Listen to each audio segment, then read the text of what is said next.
Friends, ಎಲ್ಲರಿಗೂ ನಮಸ್ಕಾರ. ನಾನು ನಿಮ್ಮ ರೇಖಾ ಅಡುಗೆ ಚಾನಲ್ಗೆ ಎಲ್ರಿಗೂ ಸ್ವಾಗತ. ಹೊಸದಾಗಿ ನಮ್ಮ ಚಾನಲ್ನ ನೋಡ್ತಾ ಇದ್ದೀರಂದರೆ ಈಗಲೇ ಸಬ್ಸ್ಕ್ರೈಬ್ ಮಾಡ್ಕೊಳ್ಳಿ.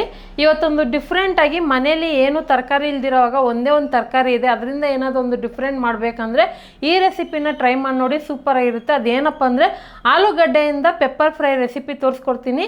ಯಾಕಂದರೆ ನಮ್ಮ ಚಾನಲಲ್ಲಿ ಕೂಡ 2-3 ವೆರೈಟಿ ತೋರಿಸಿದ್ದೀನಿ. ಆದರೆ ಇವತ್ತು ಮಾಡೋದು ಒಂದು ನಾನ್ ವೆಜ್ ಟೇಸ್ಟಲ್ಲಿ ಸಿಂಪಲ್ಲಾಗಿ ಕ್ವಿಕ್ಕಾಗಿ ಆಗೋ ಥರ ತೋರಿಸ್ಕೊಡ್ತೀನಿ. ಖಂಡಿತ ಈ ರೆಸಿಪಿನ ಲಾಸ್ಟ್ ಗಂಟನೂ ನೋಡಿ. ಈ ರೆಸಿಪಿನ ನೀವು ಎಲ್ಲ ಥರ ಊಟದ ಜೊತೆಗೆ ಸೈಡ್ ಡಿಶ್ ಆಗಿ ತಗೋಬೋದು.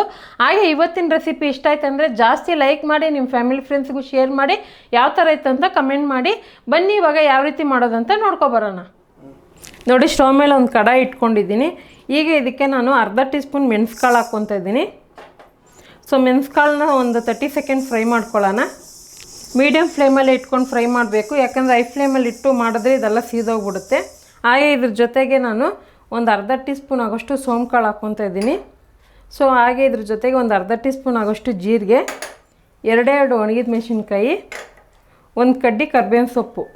ಈಗ ಇದನ್ನೆಲ್ಲ ನಾನು ಒಂದು 2 ನಿಮಿಷ ಮೀಡಿಯಮ್ ಟು ಲೋ ಫ್ಲೇಮಲ್ಲಿ ಇಟ್ಟು ಫ್ರೈ ಮಾಡ್ಕೋಬೇಕಾಗುತ್ತೆ.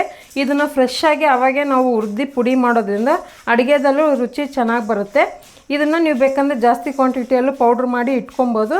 ನಾನು ತಕ್ಷಣಕ್ಕೆ ಅವಾಗವಾಗೆ ಮಾಡ್ಕೊತಾ ಇರ್ತೀನಿ. ಖಂಡಿತ ನೀವು ಅದೇ ಥರ ಟ್ರೈ ಮಾಡಿ ನೋಡಿ, ಚೆನ್ನಾಗಿರುತ್ತೆ. ಈಗ ಇದೊಂದು ಸ್ವಲ್ಪ ಕಲರ್ ಬರಬೇಕು. ನೋಡಿ, ಆಲ್ಮೋಸ್ಟ್ ಇದು ಚೆನ್ನಾಗಿ ಹುರಿದಿದ್ದಾಯ್ತು. ಈಗ ಇದನ್ನು ಒಂದು ಪ್ಲೇಟಲ್ಲಿ ಎತ್ತಿಟ್ಕೊತೀನಿ, ಯಾಕಂದರೆ ಇದು ತಣ್ಣಗಾದ್ಮೇಲೆ ಪೌಡ್ರ್ ಮಾಡ್ಕೋಬೇಕಾಗುತ್ತೆ.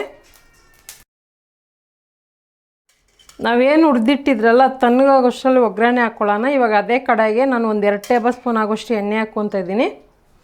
ನೋಡಿ, ಇವಾಗ ಎಣ್ಣೆ ಚೆನ್ನಾಗಿ ಕಾದಿದೆ. ಇದಕ್ಕೆ ಒಂದು ಅರ್ಧ ಟೀ ಸ್ಪೂನ್ ಸಾಸಿವೆ ಹಾಕ್ಕೊತಾ ಇದ್ದೀನಿ. ಹಾಗೆ ಇದಕ್ಕೆ ಒಂದು 2 ಈರುಳ್ಳಿನ ಸ್ಲೈಸಾಗಿ ಕಟ್ ಮಾಡಿ ಹಾಕ್ಕೊತಾ ಇದ್ದೀನಿ.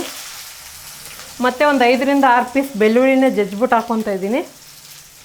2 ಹಸಿರು ಮೆಣಸಿನ್ಕಾಯಿ, ಒಂದು ಕಡ್ಡಿ ಕರ್ಬೇವಿನ ಸೊಪ್ಪು, ಇದ್ರ ಜೊತೆಗೆ 1/4 ಟೀ ಸ್ಪೂನ್ ಅರಿಶಿನ ಪುಡಿ, ಹಾಗೆ ರುಚಿಗೆ ತಕ್ಕಷ್ಟು ಉಪ್ಪು ಹಾಕ್ಕೊತಾ ಇದ್ದೀನಿ. ಇವಾಗ ಮತ್ತೆ ಬೇಕಂದರೆ ನೋಡಿ ಹಾಕ್ಕೊಳ್ಳೋಣ.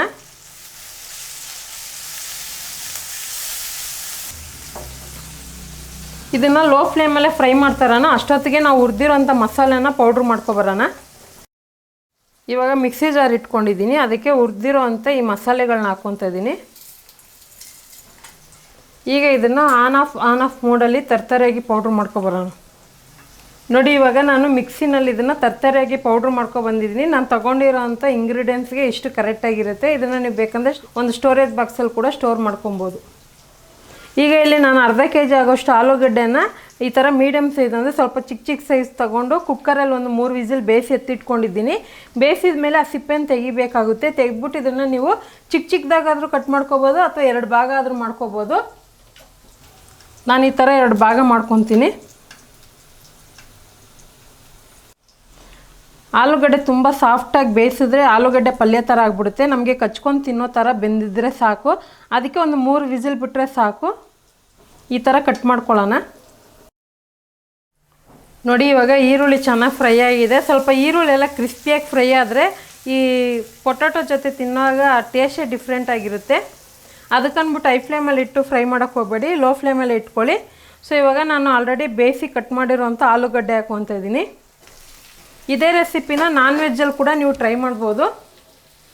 ಆವಾಗ ಒಂದು ಸ್ವಲ್ಪ ಉಪ್ಪು ಹಾಕಿದ್ದೆ, ಇವಾಗ ಒಂಚೂರು ಉಪ್ಪು ಹಾಕ್ಕೊತಾ ಇದ್ದೀನಿ. ನಮ್ಮ ಚಾನಲಲ್ಲಿ ಇದೇ ಥರ ಡಿಫ್ರೆಂಟ್ ರೆಸಿಪಿಗಳಿದ್ದಾವೆ, ಖಂಡಿತ ಟ್ರೈ ಮಾಡಿ ನೋಡಿ.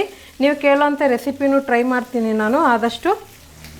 ಸೊ ಆಲೂಗಡ್ಡೆನೇ ಇಷ್ಟಪಡಲ್ಲ ಅನ್ನೋರು ಈ ಥರ ಊಟದ ಜೊತೆಗೆ ಸೈಡ್ ಡಿಶ್ ಆಗಿ ಮಾಡಿಕೊಡಿ, ಖಂಡಿತ ಇಷ್ಟಪಟ್ಟು ತಿಂತಾರೆ. ಹಾಗೆ ರೇಖಾ ಅಡುಗೆದಲ್ಲಿ ಯೂಸ್ ಮಾಡೋವಂಥ ನಿಮಗೆ ಇಷ್ಟವಾಗಿರುವಂಥ ಪ್ರಾಡಕ್ಟೆಲ್ಲ ನಾನು ಸ್ಕ್ರೀನ್ ಮೇಲೆ ಟ್ಯಾಗ್ ಮಾಡಿರ್ತೀನಿ, ಬೇಕಂದರೆ ಪರ್ಚೇಸ್ ಮಾಡ್ಕೊಳ್ಳಿ. ಈಗ ಇದನ್ನು ನಾನು 1 ನಿಮಿಷ ಫ್ರೈ ಮಾಡಿದ್ದಾಯಿತು. ಆಗಲೇ ಹುರಿದು ಪುಡಿ ಮಾಡಿಟ್ಟಿದ್ರಲ್ಲ ಅದನ್ನು ಅಷ್ಟು ಹಾಕ್ಕೊತಾ ಇದ್ದೀನಿ. ಅದಕ್ಕೆ ನಾನು ಕಡಿಮೆ ಕ್ವಾಂಟಿಟಿನಲ್ಲಿ ನಿಮಗೆ ತೋರಿಸಿದ್ದು, ನೀವು ಜಾಸ್ತಿ ಕೂಡ ಮಾಡ್ಕೊಬೋದು.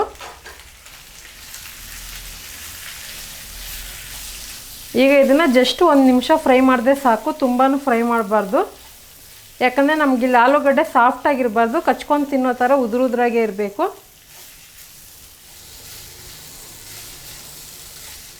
ಆಲ್ಮೋಸ್ಟ್ ಇವಾಗ ರೆಸಿಪಿ ರೆಡಿ ಆಯಿತು. ಈಗ ಕೊನೆಯಲ್ಲಿ ಕೊತ್ತಂಬರಿ ಹಾಕಿ ಇಳಿಸ್ಕೊಳ್ಳೋಣ.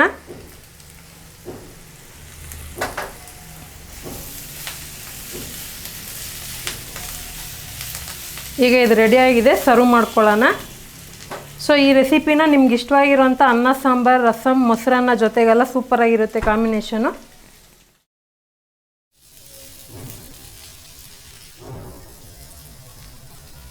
ನೋಡಿ ಇವಾಗ ಸರ್ವ್ ಮಾಡ್ಕೊತಾ ಇದ್ದೀನಿ.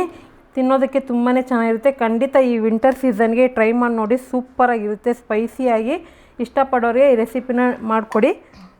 ಸೊ ನೋಡಿದ್ರಲ್ಲ ಫ್ರೆಂಡ್ಸ್, ಇವತ್ತಿನ ರೆಸಿಪಿ ಖಂಡಿತ ನಿಮಗೆಲ್ಲ ಇಷ್ಟ ಆಗಿದ್ರೆ ಇನ್ಯಾಕೆ ತಡ, ನೀವು ಕೂಡ ಮನೇಲಿ ಟ್ರೈ ಮಾಡಿ ನೋಡಿ. ನಿಮಗೆ ಯಾವ ಥರ ಬಂತು ಅನ್ನೋದನ್ನ ಕಮೆಂಟ್ ಮೂಲಕ ತಿಳಿಸಿ.